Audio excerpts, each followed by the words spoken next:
അങ്ങനെ സുല്ലമിനെ വിളിച്ചു ഒരാള്, സുല്ലമിനെ കൊണ്ട് സമ്മതിപ്പിച്ചു, ആയിക്കോട്ടെ നമ്മൾ സംവാദം നടത്താം എന്നൊക്കെ പറഞ്ഞ് സമ്മതിപ്പിച്ചു. അപ്പൊ എന്താ വ്യക്തിപരമാണ്, പിന്നെ നമുക്ക് വേറെ ആരും അറിയണ്ടല്ലോ, ഫോണിൽ കൂടെ തന്നെ പറഞ്ഞുറപ്പിച്ചു വ്യക്തിപരമായ സംവാദമാണ് എന്നൊക്കെ പറഞ്ഞു. അങ്ങനെ പറഞ്ഞു സുല്ലമി സമ്മതിച്ചു, ആയിക്കോട്ടെ ആവാം, വ്യക്തിപരല്ലേ. സ്ഥലം പറഞ്ഞിട്ടില്ല, ഇപ്പൊ അവർ പറഞ്ഞ് പ്രചരിപ്പിക്കുന്ന സ്ഥലം തീരുമാനിച്ചിരുന്നു, സ്ഥലം തീരുമാനിച്ചിട്ടില്ല, ഡേറ്റ് തീരുമാനിച്ചു. നാളായിരുന്നു നടക്കേണ്ടിയിരുന്നത്, 13-ാം തീയതി.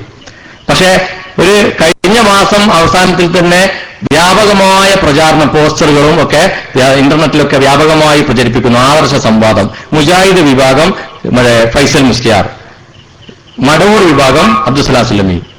വ്യക്തിപരം എന്ന് പറഞ്ഞ സംവാദത്തിന്റെ പോലാണിട്ടത്, മടവൂർ വിഭാഗം. അപ്പൊ നമ്മൾ എന്ത് ചെയ്തു, ഇത് കണ്ടു. പിന്നെ ഏഷ്യയിലെ ഏറ്റവും വലിയ ഹദീസ് നിഷേധിയുമായി ഫൈസൽ മുസ്ലിയാരുടെ സംവാദം, വ്യാപകമായ പ്രചാരം. ഒരു സംവാദത്തിനൊരു മര്യാദക്ക് ഉണ്ടാവുമല്ലോ. അപ്പൊ ഇവരിപ്പോൾ തമ്മിലൊരു വ്യവസ്ഥ ഒക്കെ ഉണ്ടാക്കിയിട്ടുണ്ടെങ്കിൽ ആ വ്യവസ്ഥയിൽ അത് ഉണ്ടാവണമല്ലോ.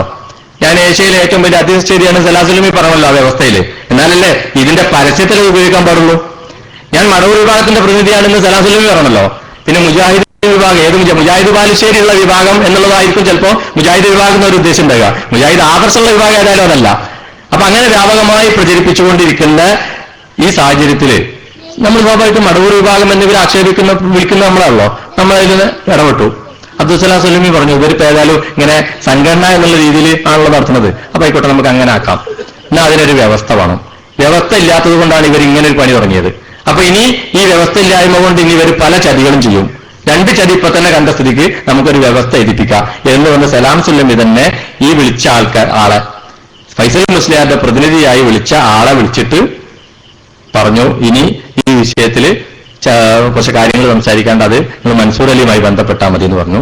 അയാൾ എന്നെ വിളിച്ചപ്പോൾ ഞാൻ മാന്യമായി അദ്ദേഹത്തോട് പറഞ്ഞു, നമുക്കൊരു വ്യവസ്ഥ ഒക്കെ വേണ്ട, ഒരു ചർച്ചയൊക്കെ സംവാദമൊക്കെ ആകുമ്പോൾ നമുക്ക് 13-ാം തീയതി സംവാദം നടത്താം, അതിനു മുമ്പ് നമുക്ക് വ്യവസ്ഥ എഴുതാം, നമുക്കൊരു നിങ്ങൾ സൗകര്യപ്പെട്ട ഒരു 3 ദിവസം പറഞ്ഞോളൂ, അതിലൊരു ദിവസം ഞങ്ങൾ തെരഞ്ഞെടുത്ത് നമുക്ക് ഒരുമിച്ചിരിക്കാം എന്ന് പറഞ്ഞപ്പം അയാൾ പറഞ്ഞു നമുക്കൊരു 13-ാം തീയതി സംവാദം വേണ്ട, 13-ാം തീയതി നമുക്ക് വ്യവസ്ഥ എഴുതാം. അയാൾ പറഞ്ഞു വ്യവസ്ഥ എഴുതണം നല്ലതാണ്, സലാം സുല്ലമിയാണ് വ്യവസ്ഥ വേണ്ടെന്ന് പറഞ്ഞെന്നൊക്കെ അങ്ങനെ പറഞ്ഞു. ആയിക്കോട്ടെ നമുക്ക് ഇന്ന വ്യവസ്ഥ ചെയ്യാം. ഞാൻ അദ്ദേഹത്തോട് ഇതൊക്കെ പറഞ്ഞു, ഇങ്ങനെ ഒരു പോസ്റ്ററൊക്കെ പ്രചരിച്ച സാഹചര്യത്തിൽ ഒരു വ്യവസ്ഥ നല്ലതാണ്, അത് അദ്ദേഹം സമ്മതിച്ചു. അങ്ങനെ സ്ഥലം തീരുമാനിക്കാൻ നമ്മൾ പിന്നെ വിളിക്കാന്ന് പറഞ്ഞു. അയാള് അന്ന് രാത്രി തന്നെ സ്ഥലം എവിടെ നമ്മൾ തീരുമാനിക്കേണ്ടതെന്ന് വെച്ച് എന്നെ വിളിച്ചു. അപ്പൊ ഞാൻ പറഞ്ഞു ഞാൻ തിങ്കളാഴ്ച തിരിച്ചു വിളിക്കാം, ഞാനൊരു പരിപാടിയിലാണെന്ന് പറഞ്ഞു. തിങ്കളാഴ്ച ഞാൻ തിരിച്ചു വിളിച്ചപ്പോൾ ഇയാളെ ശബ്ദമൊക്കെ മാറിയിട്ടുണ്ട്, ഇതുവരെ പറഞ്ഞ മാതിരിയൊന്നുമല്ല. നിങ്ങൾ സലാം സുല്ലമിയെ ഭീഷണിപ്പെടുത്തിയതാണ്, സലാം സുല്ലമി ഞങ്ങളോട് വ്യക്തിപരമായി വരാമെന്ന് പറഞ്ഞാണ് അവിടെ ഇങ്ങനെ പഠിച്ചതിങ്ങനെ പാടിക്കൊണ്ടിരിക്കുക, ആരോ പറഞ്ഞു കൊടുത്ത് ഇങ്ങനെ പാടിക്കൊണ്ടിരിക്കുക. ഞാൻ പറഞ്ഞ് ആയിക്കോട്ടെ, സലാം സുല്ലമി എന്നല്ലേ നിങ്ങളോട് പറഞ്ഞത് എന്നായിട്ട് ബന്ധപ്പെടാൻ ഈ വ്യവസ്ഥ എഴുതാൻ വേണ്ടി. അപ്പൊ സലാം സുല്ലമിയുടെ അഭിപ്രായം തന്നെയാണിത്, അത് നമ്മൾ ചെയ്യാം. വ്യവസ്ഥ എഴുതാൻ എന്താ പ്രശ്നം, വ്യവസ്ഥ എഴുതി കഴിഞ്ഞാൽ സംവാദം നടക്കാലോ. അപ്പൊ അവസാനമായിട്ടൊരു നിബന്ധന, വ്യവസ്ഥ എഴുതുന്നത് കൊള്ളാം, പക്ഷെ വ്യവസ്ഥ എഴുതാനും സലാമുദ്ദീൻ സുല്ലമി തന്നെ വരണം, അവിടെ സലാം സുല്ലമി മാത്രമേ വായ തുറക്കാൻ പാടുള്ളൂ. അപ്പൊ ഞാൻ പറഞ്ഞ അത് നിങ്ങൾ പറയണ്ട, ഞങ്ങളുടെ സൗകര്യമാണ്, അത് സലാം സുല്ലമി തീരുമാനിക്കേണ്ടതാണ്. ഫൈസൽ മുസ്ലിയാരുടെ ഭാഗത്ത് എന്തൊക്കെ വേണമെന്നുള്ളത് നിങ്ങൾക്ക് തീരുമാനിക്കാം. വ്യവസ്ഥക്ക് വരുമ്പോൾ നമ്മൾ ആരും വ്യവസ്ഥക്ക് വേറൊരു വ്യവസ്ഥ വെക്കാറില്ല. വ്യവസ്ഥയിൽ നമുക്ക് ചില വ്യവസ്ഥകൾ സംവാദത്തെക്കുറിച്ച് തീരുമാനിക്കാം.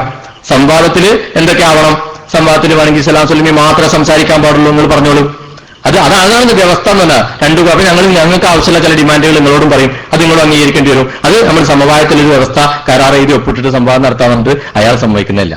അപ്പൊ ഞാൻ പറഞ്ഞു ആയിക്കോട്ടെ, എന്നാ വേണ്ട നമുക്ക് വ്യവസ്ഥയുടെ ഒരു വ്യവസ്ഥ നമുക്ക് രണ്ടാം കൂടി നടത്താം, നമ്മൾ രണ്ടാളും കൂടി അങ്ങനെ ഒരു ചർച്ച നടത്താം, വ്യവസ്ഥ എങ്ങനെ ആയിരിക്കണം എന്നുള്ളൊരു വ്യവസ്ഥ.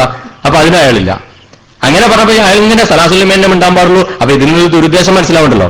അപ്പൊ ഞാൻ ചോദിച്ച സലാം സുല്ലമി മടവൂർ വിഭാഗം പ്രതിനിധിയാണെന്ന് പറഞ്ഞ് പ്രചരിപ്പിച്ച നിങ്ങളാണ്, പിന്നെ സലാം സുല്ലമി മിണ്ടാൻ പാടുള്ളൂ എന്ന് പറഞ്ഞാൽ എങ്ങനെ? അതിനൊന്നും ഉത്തരമില്ല. അങ്ങനെ അയാൾ കുറെ നേരം 1 മണിക്കൂറോളം അതിന്റെ കൃത്യമായ രേഖ ഉണ്ട്, ആവശ്യപ്പെടുന്ന സമയത്ത് നമുക്കിത് പുറത്തു വിടുന്നതാണ്. ഇപ്പോൾ പല പച്ചക്കള്ളങ്ങളും ഫൈസൽ മുസ്ലിയാർ ഇങ്ങനെ പറഞ്ഞ് പ്രചരിപ്പിക്കുന്നുണ്ട്.